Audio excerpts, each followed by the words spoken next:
Rich Sander here, and today we have Curt Collier, and today we're going to go down the rabbit hole. We're going to talk about environmentalism, we're going to talk about ethics, we're going to talk about ethics and environmentalism. And this is the Moral Misfits.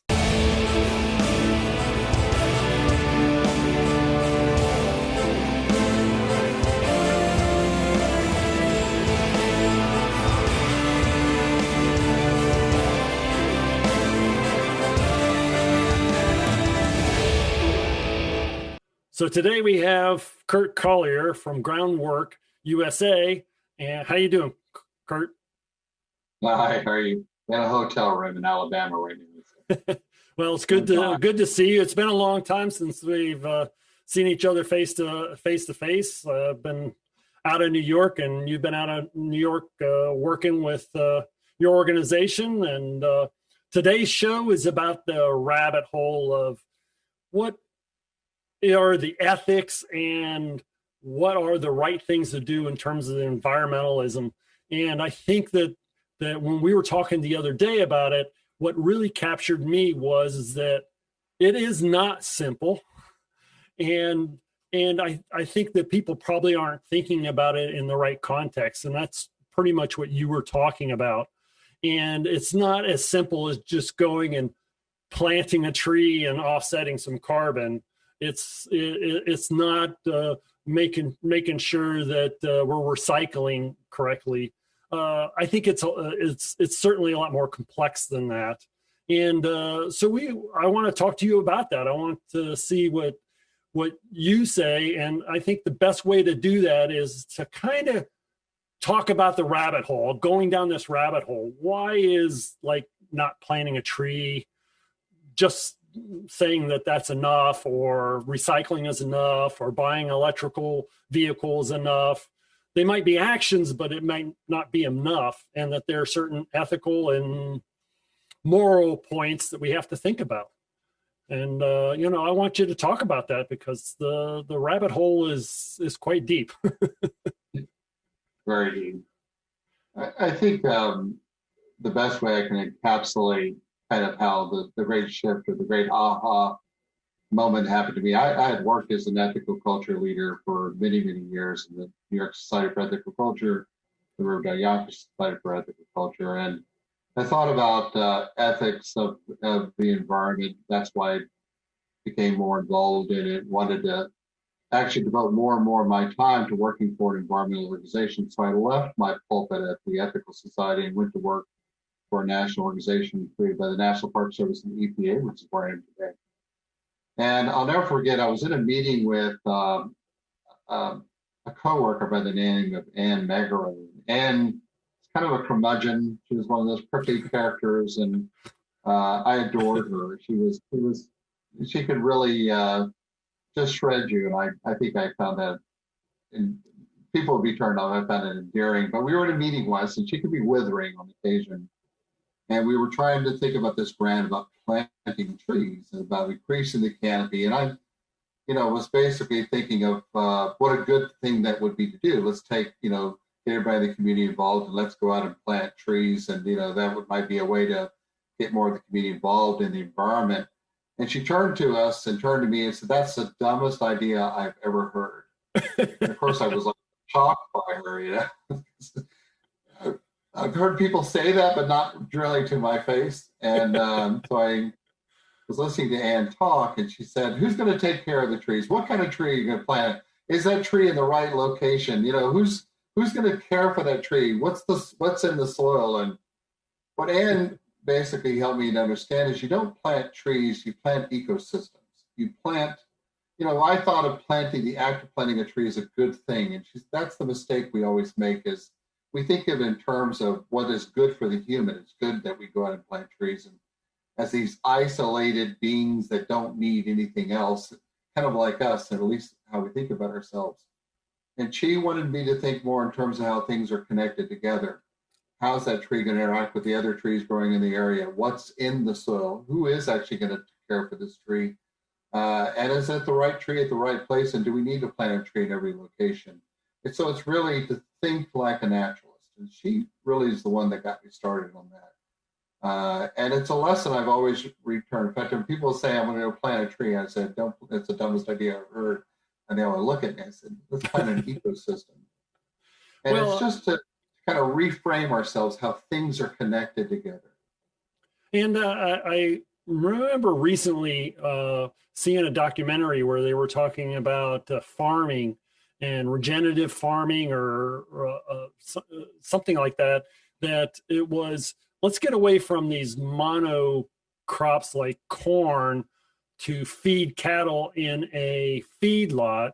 Let's plant 7, 8, 9 varieties of grasses and really enrich the soil and let the bugs come back, let the all the critters in the ground do their thing, and then let the cows graze on that.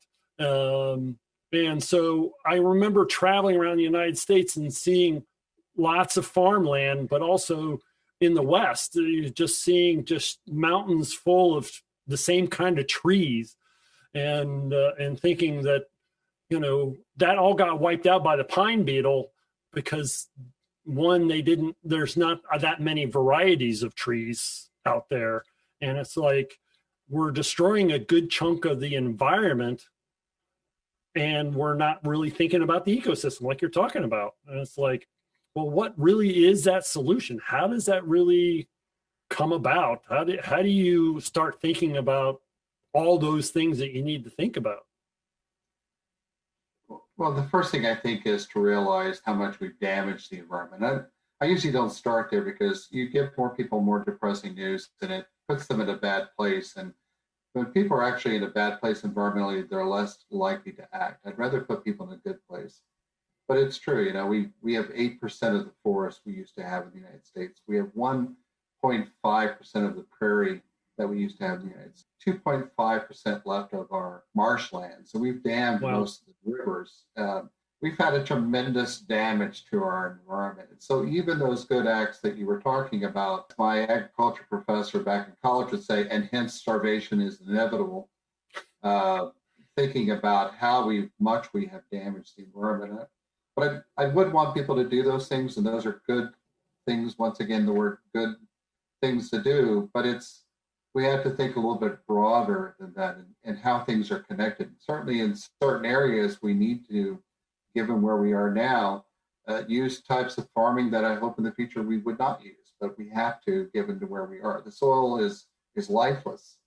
We've injected so many chemicals in the soil that we've kind of destroyed the biome that was there, the things that actually feed the corn plants or feed the soybeans and keep it going, the whole nitrogen cycles. All that's been disrupted. And so it's not just going out, once again, it would be good to do these things and to do them. We have to think about where we are now and how things are connected and how we can move forward. You know, in the 1940s, Aldo Leopold had written his book about the Sand County Almanac. And basically he was lamenting in the 1940s how much damage we had done to the environment.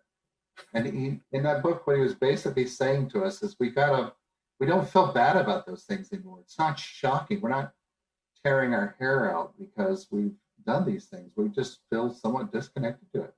Yeah, on an emotional level, people are feeling overwhelmed by it, and they feel frustrated because it seems like a daunting task, and they're fighting against bigger interest and money interest that don't have, let's say, the greater good in their interest. They have their own interest. And I think that a lot of people, it's like, whoa, what are we going to do? How are we, it's too overwhelming. It's too much, and you hear people wanting to plant trees and wanting to take some action, but it just becomes overwhelming. And they just go down this rabbit hole of bad emotions and lack of energy about it.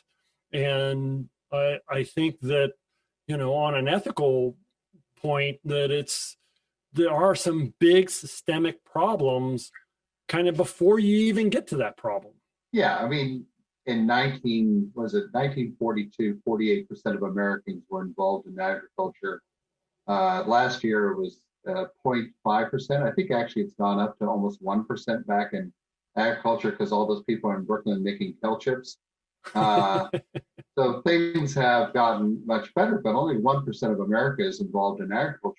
We've gone through two irradiations of different kinds of changes to our economy. And so, yeah, it is big agriculture out there that's growing all these things, producing all this food, and they're doing it as rapidly as they possibly can at the lowest price. And so, kind of like the poet Wendell mentions, we had a pact with the agriculture community, and they kind of let us down a little bit. But we also need to understand that we played a role in that, and that we played a role in the kinds of food choices we ever made, and all those things. I remain an optimist. A lot of people talk about bad news. Trust me, I get a daily feed from all these environmental organizations about how bad things are, especially with climate change rapidly heading towards us. And that will be catastrophic. Let's just put it right out there. It's going to be catastrophic. But that doesn't mean we lay on the ground and rip our hair out.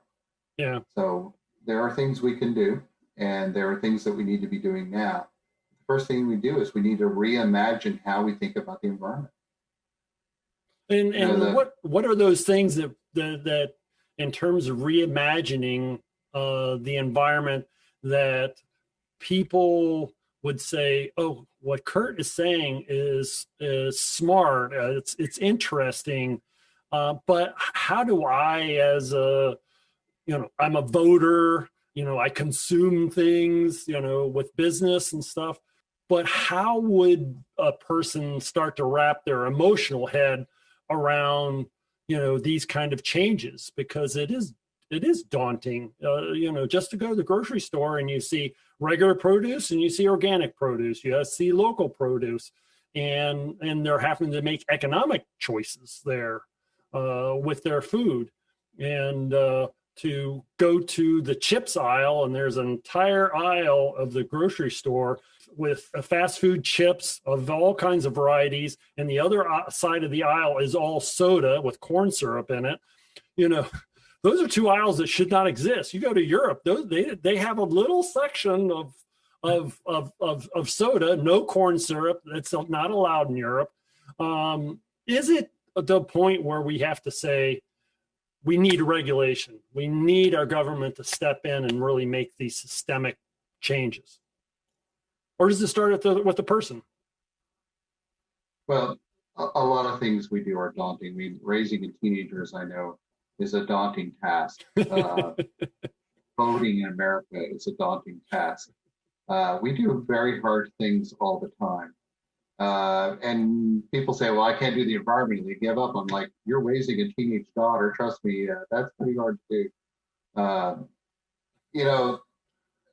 There was a guy named Frank Albert Waugh who in the 1917 was kind of designing America's national parks. We were finally getting in national parks, and he was creating the entranceways. And he wrote a book called The Natural Style and Landscape Design. And one of the things, he always told the story about the cow and the pasture.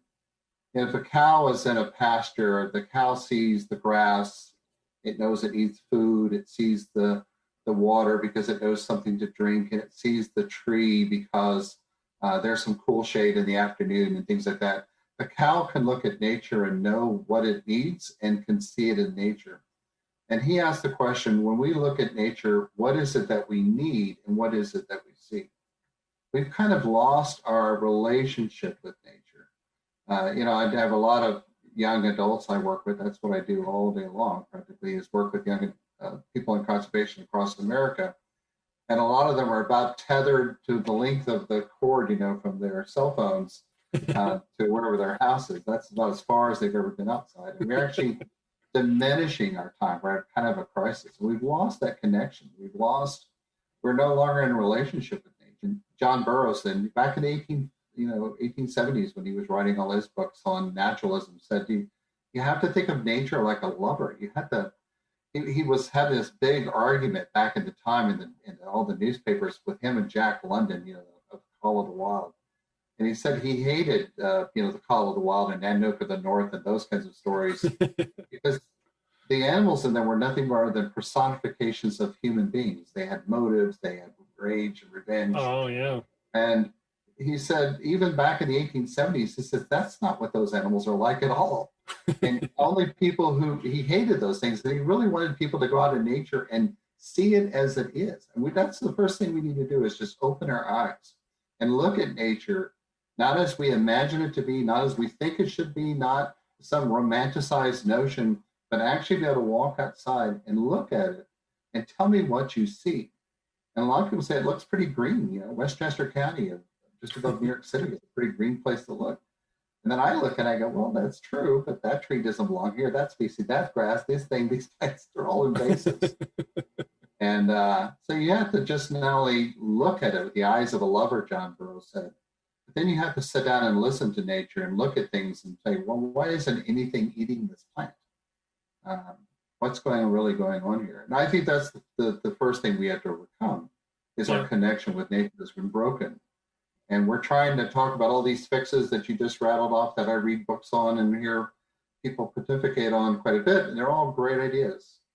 But those things, if you're not in relationship with someone who you deeply care about, how can you ever discover what it is that they really want or need? I remember when I was younger, most people took a vacation. I guess less than half of the population does not take any vacation. They don't go to see nature. They don't go to a national park. I remember people saying, oh, I just love going on vacation. I go to the beach, I'm in the ocean, I feel so much better. Well, yeah, because you're in the ocean and you're getting all those minerals from the ocean in your skin, and it's making you physically feel better. You know, that's a story to be told. And because I had the opportunity to travel, I got to see a lot of that and be in nature and hike a lot. But there's so many people that they just don't have the time, the money, or the will to be able to get out there. And, you know, having that relationship, I think it's got to start, you know, that's got to be a part of it, I guess, a small part of it in terms of people. You got to take your vacations, get out in nature, start seeing stuff. Just to throw a little monkey wrench in your vision a second ago about America traveling in the national parks and the Great American Road Trip and all this stuff, that was white middle class Americans. Yes, I agree. And so part of that, I never forget, I went to a conference in Appalachia, and there were these two black gentlemen who were giving a talk on, they said, how many of you did the Great American Road Trip? Raise your hand. Where did you go as a kids in national parks? And we said they went here and we went there and we drove all the way across, like we did. My family, I'm from the border near Mexico. We drove all the way to Canada to go see Glacier National Park. And they said, let us tell you about our adventure, because sometimes we got to town, there was no place to stay, couldn't eat in a restaurant. If your car broke down, you didn't necessarily go. And if you went into the forest, they were scary places because you people were there. There were laws against black people hiking on the Appalachian Trail. Think of that. So now with a more diverse nation, it is getting worse because we've kind of robbed people of all that connection that they could have had that you talked about. I run a program with the National Park Service called Mountains to Main Street, and the National Park Service came to me and said, listen, we're going to do this kind of thing, and we're going to be promoting the 100th anniversary of the National Park Service, and we'd like you to be one of the people who participate in this. And I said I wasn't interested in what they had to do. They're going to sell, here's the cool thing we have, and here's the great rocks and the great river, and I said, really, what does this matter to the average person? And with the National Park Service, we created a program called Mountains to Main Street, in which we asked, what are the needs of the community? They need jobs, they need places to relax, they need a place to bring in maybe fathers are disconnected from their children. That instead of focusing on, here's this cool coyote pelt we have, and that there's some wonder there, which may have appealed to a different generation, is how do I use the assets of the national park to meet the needs of the community? And that's what we have to think about nature today. How do we have to rebuild those connections that we had. Because frankly, you can't do something ethical if you don't care about the other person. That's kind of the first stage of that. Mm-hmm. And so reforming that connection is crucial for that. Well, and I think back to Central Park in New York City, not a square inch of that park is natural. Everything has been moved and made and whatever. And years ago, it was just in disrepair and really bad. And they created a public-private partnership to kind of spruce it up and redo it. I remember a couple years ago, before I started traveling, that I went into a particular apartment. They had volunteers, and I asked them what they were doing. I said, well, we're pulling out all the invasive species in that area. And I was like, isn't all this from somewhere else? I mean, none of this is natural to the island of Manhattan when the Indians had it, you know. I shouldn't say Indians, the first peoples is a better way of doing it. But it is something to have a park in the city for people who are working that congested, to have a place to go and sit out in nature, even though this particular nature, as Central Park is, it's all fabricated. You know? Well, to a certain extent, that is extremely American. I mean, luckily, one of the things that America has is that legacy, right? We had several types of philosophies here in the United States, including American Transcendentalism, where nature was the great teacher. And it became such a passion for people, the reason why they started building central parks. You know, first national park in the entire world, 1873, Yellowstone National Park. Ulysses S. Grant signed it. He never even saw the thing. But basically, they had brought back pictures, but there was such a passion for nature at the time. You know, there was a reason they built this Central Park, because they thought that somehow nature did fix us. When Benton MacKaye kind of designed the Appalachian Trail, what he wanted to do was to bring groups of volunteers out from the city that each, all the way down from Maine to Georgia, by each of those little towns, there would be groups of people who'd come out and you'd volunteer your time, because he thought that process of sticking your hands in the soil and working with the trees and working that would somehow be transformative. So we have these great traditions in America about the power of nature, which are slowly kind of slipping away from our fingers right now. And but we do have a legacy of that we can return to. And you know, but the first thing I think we need to do is to reimagine what nature is and to think about it in new ways, literally as a partner. It's just one of the things I talk about in the kind of book I'm putting together. Yeah, and for me, I remember in the 80s, I had an apartment in Ohio. It was an apartment complex, and along the south side of the building, in this particular case, it was the back of the building. There was a metal staircase, but along the side of it was just bricks and a little bit of hard dirt. There was nothing growing in that area about a foot from the building. And what I did was I had cleaned up and got rid of all the big rocks. I found some sand, and then I started composting in that area all over during the entire winter. I would take food scraps down and compost it right at the bottom of the building and stuff. And then next year I planted tomatoes and peppers and along the building. And what I did was I had some seeds from a friend whose father had grown the same tomato seeds in the same soil in Ohio for 40 years. So it was somewhat used to that particular soil.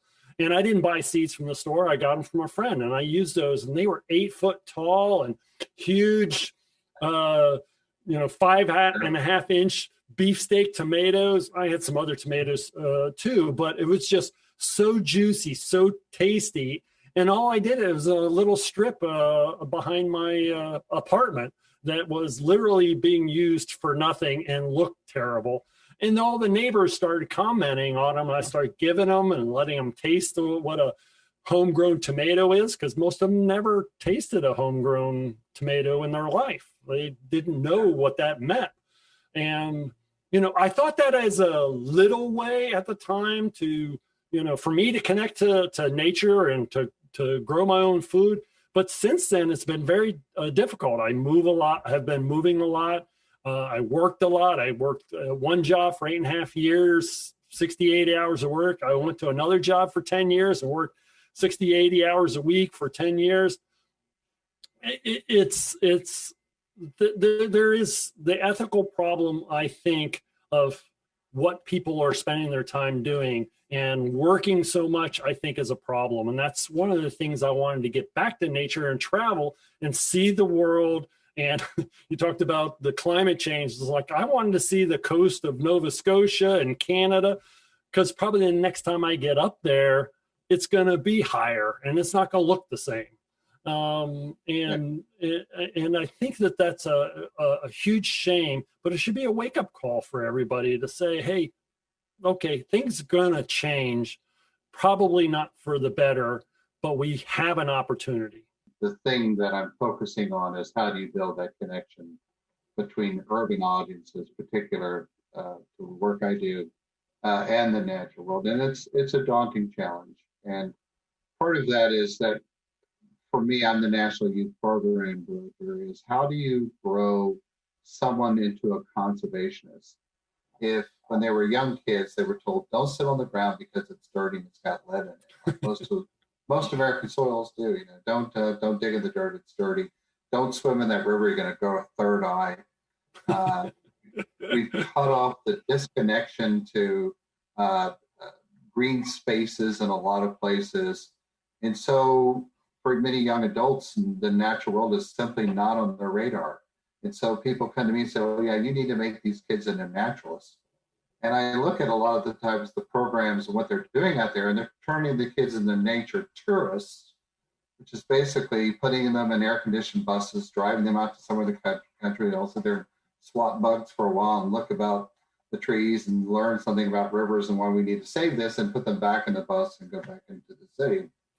And I just wasn't interested in doing that. Part of what we try to do, of course, is through sweat equity. This whole notion that you need to work with the earth, you need to get back into it.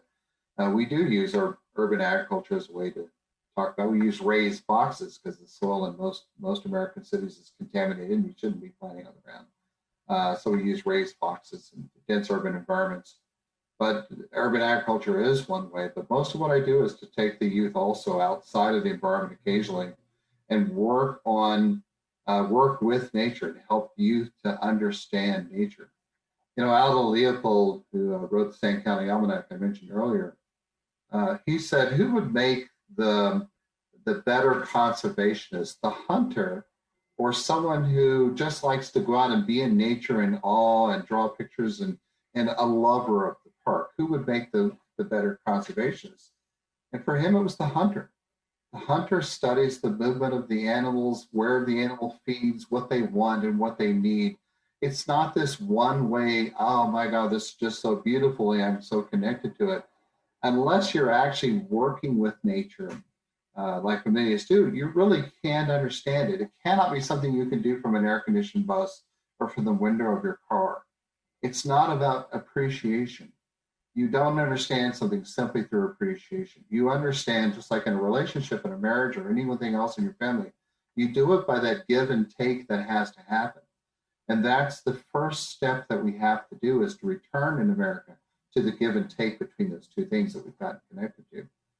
And that's a lot of what I do, is travel, take large groups of people to large places and national parks often, and get them working with the land or restoring certain biomes or doing that kind of thing. But we come with a lot of preconceived notions about nature in America. Not simply, it's just not on a radar of most young adults. I mean, if you ask them what when they grow, when they want to be, when they grow up, conservationist is usually not one of those things, it's just not there. And also just looking at the urban environment, I never forget when I first went to work in Yonkers, New York, we had a program where we would map all the things in the city that were broken, and no bus stops and no curb cuts, and just kind of mapping urban blight. And we did this bunch of blow up pictures, huge pictures of city blocks. And we put the kids in front of the city blocks, and this is how I was trained to do it. Have the kids look at the block and notice the things themselves that perhaps need to be fixed. And I'll never forget, I set up all the pictures there we were, and all the kids, came in, young adults came in for the program. And, I said, we're gonna be looking at your photographs, and you tell me if there's anything there. And the first one was this street with a bunch of boarded up houses, a burnt out car, no curb cuts, no bus stop, lots of graffiti, just the usual kind of thing you see in the urban environment. And the kids, so I say, okay, what do you see in here that can be fixed? And they go, well, no, this one looks pretty good. And my uncle lives over there one that one. And I immediately went, oh boy, coming from rural South Texas into New York City area, that was a big shocker. And I realized you don't see what you don't know, right? If you're raised like the old fish in the water thing, if this is the environment that you're raised in, and this is what you see, how can you expect for people to see anything different? You can't expect them unless you somehow can put something in contrast to that, which is how I eventually changed the program by having two pictures. One picture was of a neighborhood with lots of trees and urban plantings and bicycle lanes, and one of them with none of those things. And I had them all look at the pictures and kind of tell me about the people who lived there, what they thought about that. And then I had them switch the photographs, and they did it again. They were actually the same photograph. It's just one had been digitally mastered with all of this urban greening that got put in there. It was used to show what the possibility were. So the youth did say that somehow the greening made it look better. And that first step that we have to do is to say there is a difference. And even for people in a deep urban environment, when they looked at that, they said, yeah, the people who live here care about that neighborhood, they said. So there is some connection to that. And that's the first thing we have to do. And and then once that's the first mindset you got to get to is have people look at nature, not as a tourist and not as just an appreciator, but as someone who's worked with it. They go, this is what it's like to be with it. Yeah, I think it's amazing to be able to see that there are these urban environments like New York has spent some focus on planting a lot more trees on the streets, cleaning up the city parks. That's an urban situation. But then you have suburbs where you have miles and miles of just roads where people would drive to a park. They don't have one down their street. I remember growing up, and most of the time we had a park that was, we could get on our bike and ride to. But I've seen plenty of neighborhoods that don't even have sidewalks, and they don't go to that. But then I've also been lucky enough, and you're right, it is privileged to be able to have that opportunity to go out and see these national parks. And I was really struck by Yellowstone, how important it was to put wolves back into Yellowstone. It's not just, okay, we're going to put some wolves on there and they're going to move the buffalo around a little bit because if they don't have any predators, they're just going to sit there and eat. And they would just devastate the ground there, and they needed to move around. But there were other benefits. The beavers came back. And it's like, well, wouldn't the wolves eat all the beavers? No, there was these cascading effects to the entire ecosystem, that the beavers came back because the aspen trees were growing, because the elk were on the move, because the elk were eating the aspen bark. There's this feedback loop of saying, okay, well, aspen trees need time to grow, and the beavers eat those, and they make their dams, and they flourished by doing that. So it just looked like there was this cascading effect of putting one species in. But I think it is looking at the whole environment and saying, they thought that they could just let it go and it would naturally go back to the environment that it was before, humans got in there and messed with the environment. And they realized that that's not true. It needs effort and energy to be able to look at that ecosystem and make sure that the ecosystem could survive. I like the fact that you brought up the reintroduction of the wolves. I work in Yellowstone every summer, so for 8 years now I spend time there, and it's pretty awesome. So I recommend anyone go there. But you described how things that need to be connected together, right? It was actually, they were eating the elk, and the wolves come back, and they're amazing predators. They can travel hundreds of miles. They only live a few years and die at the hand of other wolves. It's this horrible life, but they're really, really amazing alpha predators, and they kept the elk in check, and then all these other things happened. Now take that same kind of thinking that you just went through, that thought experiment, and think about the human in an environment like New York City. How what ecosystem do we belong to? What is the natural ecosystem? I can think of a lot of unnatural or just human-centered ecosystems that we created, but what is our natural relationship there in New York City? And you talked about gardening and growing food.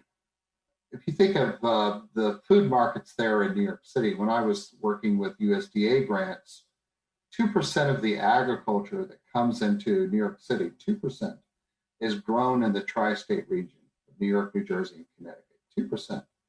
And so there was a great idea of saying, let's just push that up to 10%. Imagine if the city of New York were to increase that by 10%, that we'd have all these more farms in the other areas. The problem is that we have very thin glaciated soils. And we had giant glaciers that came down and removed a lot of the soil. That's the reason why all the go west young men and women happened, because the soils were much deeper as people traveled on the other side of the Appalachian Mountains. And so it's just the difficulty of doing that. That doesn't mean you give up. It just means to understand that the environment has to be very different. The thing is that in Brooklyn, New York, agriculture is a $1 billion industry. Think of that. In Brooklyn, New York, in one borough of the city, you have a $1 billion urban agriculture. And that's people growing caltrips and brewing beer and microgreens and all the other things that are happening there.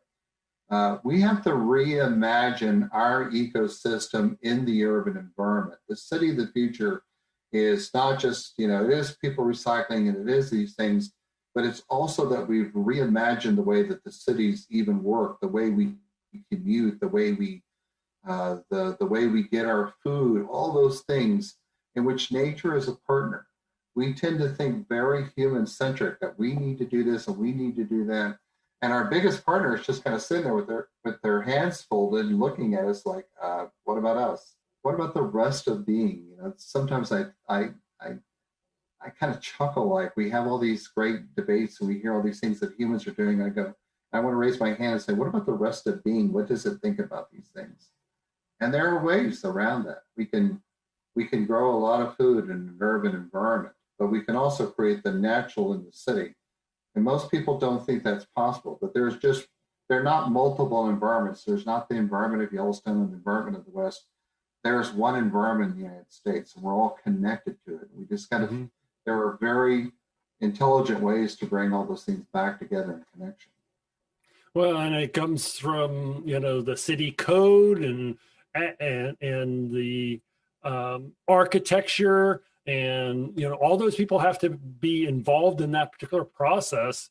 And it's how the streets are done, bike lanes. They've added hundreds of miles of bike lane in the city, and the bike ridership has gone up tremendously. I would call it a bike-friendly city now, although it's still crowded, and a lot of people have problems just riding on a bike because people walk in the bike lane and don't realize they're in the bike lane, and everybody's having to swerve around it. It's not like Amsterdam is, or the Netherlands, but it's kind of moving in that direction. And they've talked about the having the bike lane that goes all the way around Manhattan, so you could have part of the city, part of the parks, part of the water, and have that connection between all those, where people are saying, wow, there's water here. You can see the tides going in and out on the East River, where it just flows naturally very, very quickly. And and you can see people fishing off there that are, at one point you were working with putting oyster beds in the Hudson River. Used to be, they used to just farm right off of the pier and get oysters at one point. And they're great bioaccumulators. I mean, they take, clean the shell. Oysters are great ways of doing that. So they are reintroducing oyster beds. They're doing a lot of pretty much amazing things all over the city that can be done. I just want to make sure that in the conversation that we just had about how much we're doing to create things that make it easier for us, is to do what you just said at the very end. What about the other forms of the life that are in there, and how we can do that, and how can we work with them where we can both flourish? because that basically is something that can happen. The human and the non-human animal kingdom can flourish in very tight, close spaces, which we have for millennia. We're a little bit more dense right now than we've ever been, but certainly we can move in that direction. But it's going to take a big shift inside of us about how we think about those things. And that's not the direction that we're heading, unfortunately.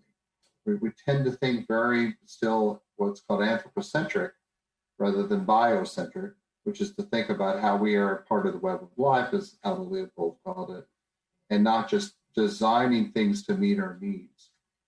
We had this great kind of two forms of conservation in America for a long time. And there was the Gifford Pinchot was conservationist. Let's save the forest so that future generations have wood to cut down. Let's save these things because we need to conserve them for future generations. And these things are part of the wealth of our nation, shall we say. Mm-hmm. And it really wasn't until Aldo Leopold who said, well, actually, those things are not to be conserved just because they deserve to be conserved, whether we use them or not. We're just part of that web of life. And I always love when I go to the National Conservation Training Center, which is the U.S. Fish and Wildlife Center. You walk in the door and there's the two names on each side of the sign-in desk, Gifford Pinchot and Aldo Leopold. I think to remind us that we've always had this tension in the United States. Like, what are we doing? And I mentioned to you the other day, I call it the red crayon problem. And it's something I do when I'm teaching conservation to a group of people. I hand everybody a red crayon and basically tell them to draw a picture of reality, of something that's important to them or some vision of the future. And everybody draws pictures on the red crayons on their piece of paper. And then afterwards, I ask them, okay, what are the commonalities between all your pictures? What vision of the future did you come up with and what connections did you find? And people are really good at doing an analysis of that and looking at the pictures and basically trying to find some connections between what vision some people have and their kind of way this should be. And I said, those things are all true, but the thing that is the most common about all those pictures is they're drawn with red crayons. And I kind of do that because of my training that I've gone through for many years to think about how to look at the world as a naturalist. And the problem is we start with a set of ideas in the West, and we use those ideas to kind of construct realities around them.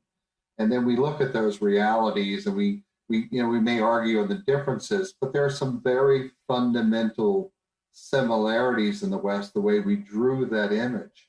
And I call it the red crayon problem, because one of the first things that people in your show could do is to question, what are some of those underlying fundamental beliefs about nature that we have? And if you just want to sit around with the parlor with a group of friends, then I say get outside and go help the environment. But part of that is after dinner, you're all sitting around, you're having a conversation, is what is our red crayon? What is the thing that we're agreeing to that perhaps comes from the past, that has colored our entire view? There's a whole branch of philosophy called phenomenology out there that tries to unpack how our cultural backgrounds, our experiences, the way our brains work, how that shapes our visions of reality.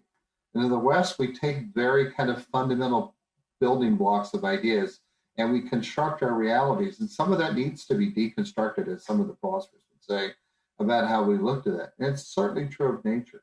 Most of our assumptions of nature are wrong. We try to sometimes take our old kind of ideas about ethics and morality and kind of reconstruct them for environmentalism. And my whole point is, I don't think that's going to work. You're going to end up with the same exact problems because you started with the same basic premises. And if you actually go through some training in naturalism, you can unpack some of those things which are just more ideas than reality. And once we can do that thing, we can construct a different kind of reality, a vision for the future than we are now. And so the question is, first of all, are you willing to do that? Is the person willing to say, didn't think about that? Now, for a lot of people who watch your show, we kind of jettisoned a lot of ideas around religion. We think we don't believe in gods, and we're not magical thinking. It's not something, that's going to happen to us. And yet many of us were shaped by the same Calvinist idea that really it's what do I need to do and how do I fix this? And, what's my relationship with this, which is really Calvinist in its origins. A long time ago, people thought they were a member of community, and that was where the salvation was, in the community. And it wasn't until Calvin came along and said, no, it's your personal relationship with God. And we are the Calvinist nation. We founded by Calvinists. It's the story of our creed. We don't tell the story of the Spanish and the French arriving here 100 years before 1610, when the English came, Puritans came, who were Calvinists. We tell their story. That's the story of America, right? And it's a profound shaping of the way we look at the world, that it has to do with what's good or right, what's true, what's going to be the salvation, things of that, rather than thinking of the connected family that we're members of. And that's a big stumbling block. Those are one of those red crayons that get in the way of kind of constructing what we really need to do. And, well, I think that it's really comes back to, it's like, I'm going to have a conversation with you or a friend or a neighbor or somebody else, and it's like how that conversation happens, and talking about, well, what do we have in common? What do we need? What are our purposes? What is the real basics of what's going on, that we can try to construct something outside of ourselves or together, and really start at that basic point where, like you said, so a lot of times in our culture, we steer and get to this particular point. It's like we're talking way down the conversation, and we're talking about liberals and conservatives. It's like, no, let's back up. Let's back that conversation up to, what are we as human beings? What do we have in common? What are we looking for? What can we do? And then we can build a shared reality that's based off of us talking about it and trying to understand each other better, and then understanding our relationship also with the world we live in. We're on this little speck flying through space. This is the only home we have. Everybody we've ever known and ever heard of lives on this speck whirling through space. And, this is what we have. And this is the time we have. So why not make it work? These things go way back in American, like when Alexis de Tocqueville was trying to coin a word, trying to think of what is the word that he could use to help the French people understand what was the American spirit. And he coined the word individualism, which is kind of this unique thing that he saw more about us than he saw within his own French people. And that's part of the kind of little challenge. Emerson basically had said that what we need to do is to unfetter people, basically allow them to kind of reach their moral best. And if we could just break the chains that held us down, either the ideas that we come with, the religion, and people could struggle for themselves, we would retain a higher level of this connection with the great kind of oversouled nature. And the challenge for that, or his interpretation of that, is that was a very, in a way, Calvinist type of way of saying, even though he was a Unitarian, and of course the Unitarians were from the Puritans also in that same lineage of religious history. He even created something we called self-culture halls, where people would go to the self-culture halls and figure out a way how they could make their own personal best. He wrote a book called Self-Reliance, and basically what is it that I need to do to be the better person and achieve my own excellence. And Felix Adler, the founder of ethical culture, the movement I was heavily involved with and still remain involved with, he basically looked at that and said the problem with that is it's all about the individual. And the individual is not really where our great teaching. We can't just sit alone in a closet and think ourselves into the universe. We're connected to other people. Instead of a self-culture, we need an ethical culture. We needed an ethics of relationships. That the whole struggle between you and I, the whole struggle of working things out, reveals my best. We punish people in this country by putting them in isolation. That's what we do. We separate them, and yet we still think that somehow if we're just could sit alone and think of the universe, we would be our better selves. That's kind of the formula for craziness, then you end up living on an island with a soccer ball and giving it a personality. We have television shows where the the winner is the person who votes everyone else the island, and they're the sole survivor. It's the dumbest thing, that's the formula for disaster and for madness. Why do we celebrate that the one survivor? And yet to realize that we are who we are because of our relationship with other people. Now, it's important that we have good relationships, healthy relationships, reciprocal relationships, and those things are really what make us grow. And we need to think of nature as the same way, that it's not just to think about the things that we need to do as the human in order to improve things. Once again, this Calvinist idea that I need the right actions, planting the right trees, participating in the right policies, but actually to reimagine that our better selves comes out of that relationship, and that our primary relationship should be with the radical other. Right? The one being who is not a mirror of ourselves or repeating back to us what we want to hear. It should be the really challenging other who looks at us and say there are other ways of totally of being. And that yet the system of nature highly works like that. It actually works through differentiation. It works through diversity. It works through inclusion and this whole type of thing. The notion that we just need to be an independent part of that or tourists or just observers to it and not somehow find ourselves connected to us, that's where we get in trouble. And that's the first red crown that you got to let go is, are you in relationship with nature? And are you in relationship? Going back to Frank Albert Wall's question, are you the cow looking at the pasture and the field and the river? What do you see in nature that is your radical other that can be your great teacher as well? So kind of like a spirit animal, we're looking at it from a different animal's viewpoint or something. Well, it could be part of that. I walked through the forest with a group of kids, and I said, you'd walk through a school. Imagine you walk through a school and you didn't know anything's name. You didn't know what they want or what they liked or what they did. We would say that you're probably not a very good person. And yet if people can walk through a beautiful park and not to know the name of the tree or what that bird is up there, or what those things that are living there need in order to exist and what their wants, what their story is. And we're not connected to those things. We just see them from what we need. Thank you. This is wonderful nature. Boy, I needed this today. I had to get out today. And we're not the same thing as if we had entered a community of schoolmates and they're telling you about their day and what's going on with them, and or to be able to look at them and say, "Ooh, I see a lot of pain going on here because we've cut off your access to the water." This stupid wall that our president wanted to build in South Texas essentially cut off water to the Rio Grande River. I'm from rural South Texas where it's very dry. And can you imagine you're a desperate animal trying to get to water and you come and there's this giant metal thing and you look in both directions and there's no way around you. And there's the Rio Grande River on the other side of it. It's just a stupid ecological nightmare to build something such colossally foolish thing to do to an environment. But all in the name of human politics that we would deny something the right to get to a river.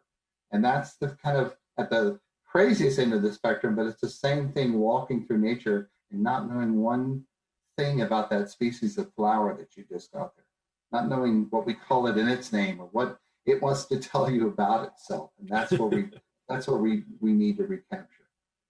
And I hope that Moral Misfits is that kind of place that we can have that imagination and we can have those conversations and we can and discuss amongst ourselves and with our neighbors and friends and colleagues about nature and about diversity and about other cultures and about what is going to help not only humans flourish, but nature and the environment flourish.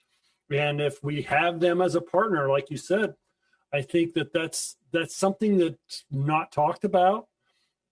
And I hope that people start to say, oh, what Curt was saying, it's like, I should not only talk about diversity in terms of other cultures, human cultures, but I should be talking about the diversity of nature and where in nature do I fit in and where do they fit in and how does that all come out? Yeah. What is your ecosystem, right? Not that thing, not what is the good tree, but what is your ecosystem? And how do you grow from that ecosystem? Our ecosystem is our human culture. Is that the thing that actually is fostering the best of us right now? The answer is not necessarily. Where it's kind of pretty one-on-one, as I see it.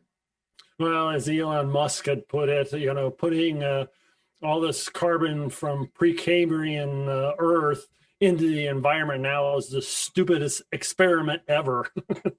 And we're living through this experiment, and we're, there is really a mind shift, I think, that needs to happen. And I hope that people start seeing people gathering in these communities throughout the United States, and they want to watch Moral Misfits, and they want to have, humanist organizations to really gather people, that they really start talking about these conversations like this.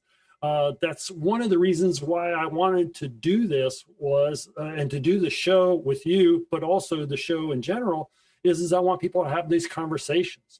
And I want this to be a reason for them to get together and to talk about not only just philosophy for philosophy's sake, let's talk about what action we can take. Let's talk about how we're in relationship to each other, and how can we be kind and generous and helpful and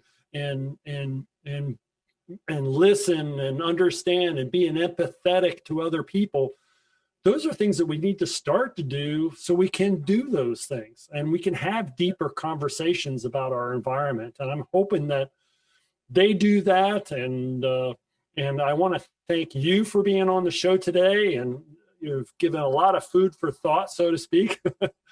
We'll have to figure out where the food came from, but this food for thought has been great, and I really appreciate it. And I'm going to promise everybody who's watching that we're going to have Curt on again, and we're going to talk about this more in depth in the future, and look for that coming up in the future. And I want to say thank you to you for two reasons. One is that your work with kids and the environment and working with government agency is probably a thankless job, and not many people will thank you for it, but I will thank you for the work that you do.